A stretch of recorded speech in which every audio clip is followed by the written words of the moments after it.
कोण राहतं तिकडे काहीच कमी नाला या साईडला आहे आणि इकडे जागा आहे कोणाची जागा आहे जागा आहे आपली बख्खा जागा आहे जागा कोणाची बख्खा जागा आहे जागेचा उतारा नगरपालिकेकडे पण नाही या जागेचा उतारा जागा तिकडे पण नाही मी जाऊन उतारा काढायला गेलो होतो तुम्ही उतारा नाही म्हणा आमच्याकडे जागेची नोंद नाही आहे 72 पासून हो म्हणजे जागेची नोंद नगरपालिकेत दिली आहे नगरपालिकेची नावाची भरत असेल ना नाही जागा आली होती मला मोजून करून तिथे 2 जागा मोजायला कर्मचारी नाही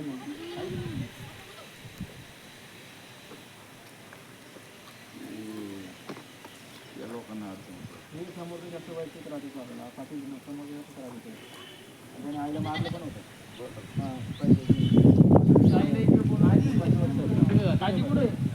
इकडे साहेब जाऊ आईला मला मारलं काय झालं तुमचं घर कोणी पाडलं इथे या मामा तुम्ही जा तिथे घर कोणी पाडलं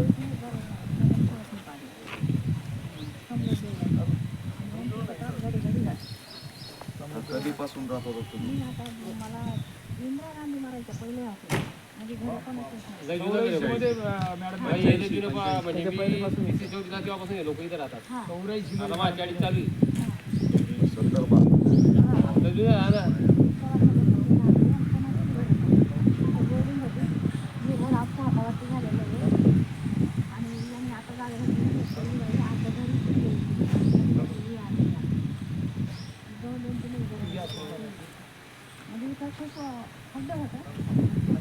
काय काय तुमचा संसार काय काय उद्देश दाखवा संसार दाखवा हे पर्याय जा रे काय काय होतं भांडे वगैरे होते खाण्याच्या बकऱ्या आपल्या होत्या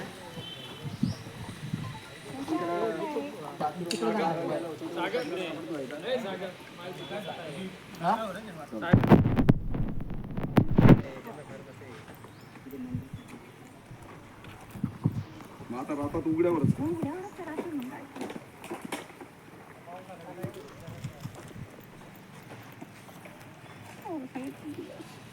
आता तुम्ही किती दिवस झालं घर पाडून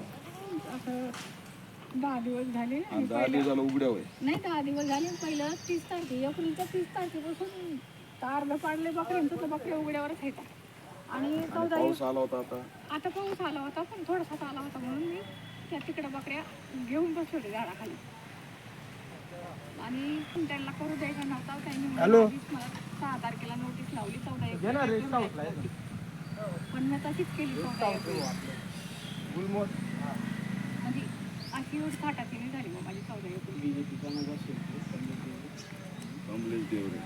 आपण दरवाजा जोरात पुढे उभा राहणार कोण कोण आहे घरात तुमच्या घरात माझ्या 2 मुली होत्या त्यांचे लग्न केले पुढे उभा राहणार घर जाळलं मला मारलं आणि बाबासाहेबाला पुसून घरात जळालं तेव्हा तट्याची झोपडी होती आपली त्याच्यानंतर मग ते तट्याची झोपडी जळल्या मग पत्र कोण काढली कारवाई काय आहे का अधिकाराचा नंबर आपला प्रसाद जाधव नंबर सागर साहेबांना नंबर विशाल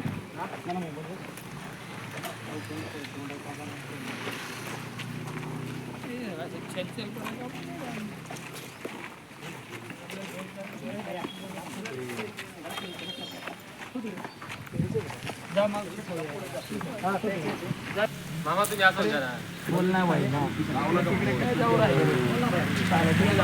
मला काही कार्यकर्ते चंचल पाहिजे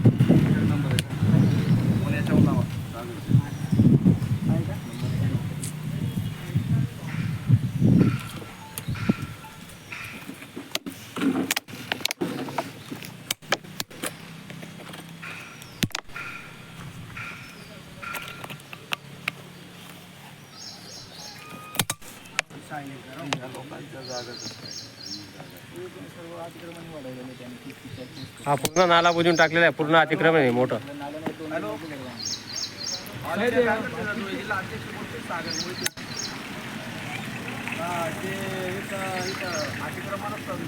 बोला बोला साहेब ललित भालेच्या आंदोलन चालू आहे इथं तर जरा आमचे राष्ट्रीय अध्यक्ष दीपक भाई केदार बोलतायत तुमच्याशी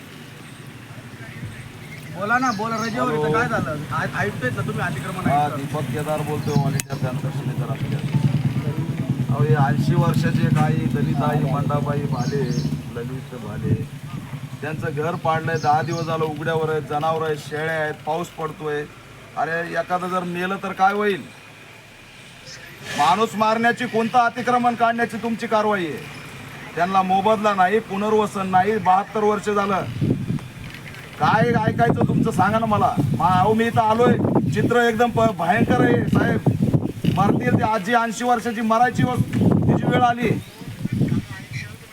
हा बोला पटकन. नाही नाही हा हा हा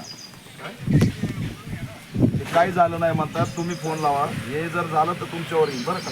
यांच्या केसाला जर काही झालं तर तुम्ही जबाबदार आहात. तुम्ही हेड आहे चालले. ही कारवाई केली का? या नाल्यावरती 2-2 मजली बिल्डिंग बांधल्यात उच्चभ्रू लोकांनी. ते सवर्ण आहेत म्हणून त्यांच्यावर कारवाई होणार नाही. आणि एक गरीब दलित महिला बसली तर तिच्यावर कारवाई होती. सगळ्याचं काढा सरसकट अतिक्रमण. अहो एका घराचा, दलित घराचा आदेश आणि बाकी सवर्ण नाही तर आता त्यांचा आदेश नाही. 2-2 मजली बंगले त्यांनी 40 फूट अतिक्रमण केलं नाल्यावर. नाही ना, तुम्ही इथं जी कारवाई केली तुम्ही आरोपी. त्याच्यात त्यांचं पुनर्वसन इमिडिएट झालं पाहिजे. देशाचे पंतप्रधान प्रत्येकाला घर द्या म्हणतात. आज उघड्यावर राहते, पाऊस आला, हे भिजून एखादं मेलं, जनावर आहेत व शेळ्या आहेत त्यांच्याकडं, हातावर पोट भरणार लोक आहेत. बाबासाहेबाचा फोटो घेऊन इथं बसलेत. तुम्ही इमिडिएट सगळ्यांना इथं पाठवा आणि त्यांची सोय करा. चालणार नाही. साहेब आयुक्ताशी बोलून घ्या. कोण आयुक्त रे? त्यांना आयुक्ताचा नंबर त्यांना आयुक्ताचा नंबर कापडणीस आहे का? येते लगेच लगेच बोलते. आयुक्ताशीच आयुक्ताशीच बोला. आयुक्तच करेल काय जे काय. तुझ्याकडे नंबर नाही का कोणाकडे? आहे देता येतं माझ्याकडे नाही माहिती. तो सकाळला हे घे, चल व्हिडिओ घे, चल जाऊ दे, परत लावू आपण तिकडे गेला.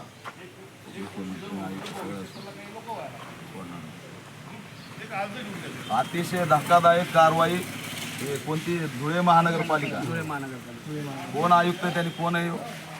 नितीन कापडणे नावाच्या आयुक्तांनी निर्दयतेचा कळस गाठलाय.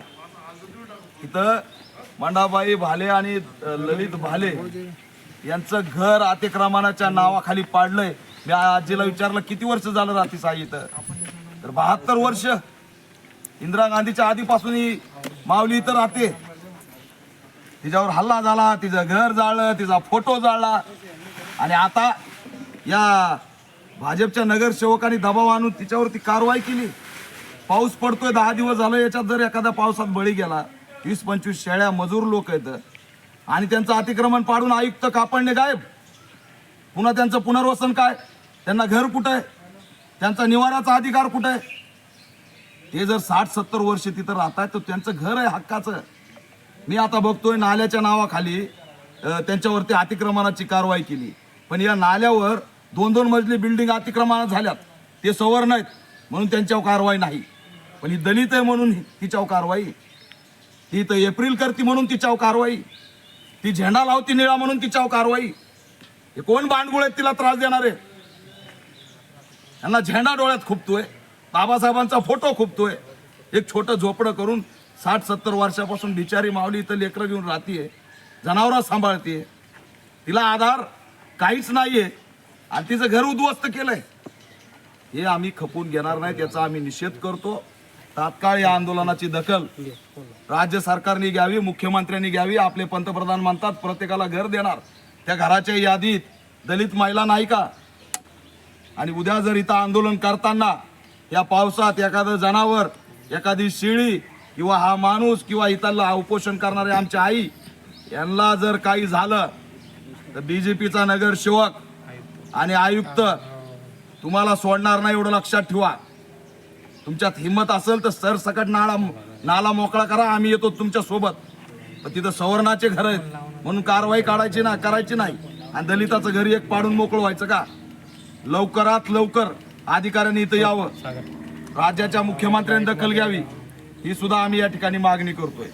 तात्काळ जर न्याय नाही मिळाला तर आजीला घेऊन या पावसाळी अधिवेशनात अचानक आंदोलन केल्याशिवाय आम्ही राहणार नाही.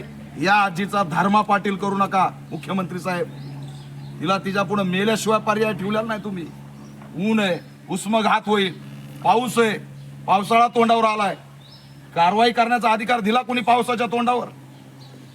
मानव अधिकाराचं हनन झालंय, याचा आम्ही निषेध करतो.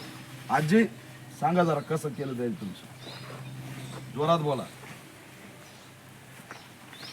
एप्रिल महिन्यात 6 तारखेला त्यांनी नोटीस लावली. नोटीस लावल्याच्या नंतर मी आपलं काय आनंद भाऊचं नाव आहे त्याला, आनंद लोण्याला फोन लावला. मग त्यांनी त्यांना पत्र पाठवलं की 14 एप्रिलपर्यंत काही करायचं नाही बुवा. मग माझी 14 एप्रिल झाल्याच्या नंतर 15 तारखेला गाडी आली. तर 15 तारखेला गाडी आल्याच्या नंतर त्यांनी मला इतके दम दिला की इथून 2 दिवसाच्या आत हटली तर ठीक आहे, नाही तर आम्ही बकऱ्या बिकऱ्या सगळं भरून घेऊन जाऊ, तुम्हाला काही ठेवणार नाही. तसंच केलंय माझं. आता हे बकऱ्यांसाठी मी त्यांची गाडी कधीपासून राहतात? मी इंदिरा गांधी मराठी आधीपासूनच राहते. मी इथंच आले. मग नाल्यावर असे किती घर आहे तिकडे? आता हे पूर्ण राहा मग सगळ्याची घर आहे? सगळ्यांची फक्त निळा झेंडा आहे म्हणून तुम्हाला त्रास? मला फक्त निळ्या घरा झेंडा आहे म्हणून मी 14 एप्रिल करते ना. तिथं जयंती? मी तर जयंती करते ना. लाइटिंग बेंटिंग व्यवस्थित तुमचं एकट्याचं घर आहे? एकट्याचंच घर आहे माझं. लाइटिंग करून जयंती लाइटिंग करतात? करते मी, लाइटिंग लावते मी जयंती करायला. ते डोळ्यात खूप ते डोळ्यात खूप सण त्याच्याशिवाय मला होत नाही. मी या साडीवर राहते. आवाज सहन होत नाही त्यांना बाबासाहेबांच्या गाणे लावते मात्र मला गाण्याशिवाय होत नाही. मी सण पण करत नाही. फक्त मी केक आणते, केक कापते बाबासाहेबाच्या पुढे. मी सण सुद्धा करून खात नाही, बाजरीची भाकर करून खाते. फक्त मला गाण्यांची आणि बाबासाहेबांची. पण माझा फोटो जाळा, घर जाळा तेव्हा लेकरं पण मरणार होते. कधी जाळलं तुमचं ते घर? घर तेव्हा जाळं. हे यायनी माझं हे लहान होते जेव्हा माझी मुलं ताणे होते तेव्हापासून डोळा आहे? त्यांच्यापासून डोळा आहे. 2001 मध्ये. तर त्यांनी घर जाळल्याच्या नंतर अशी 4 चाकी गाडी चालली होती. 2-2:30 वाजता ते पळपळ आले. त्यांनी मला उठवलं. तेव्हा हे लेकरं वाढले पण नव्हतं बाबासाहेबांचा. घाबरू नका.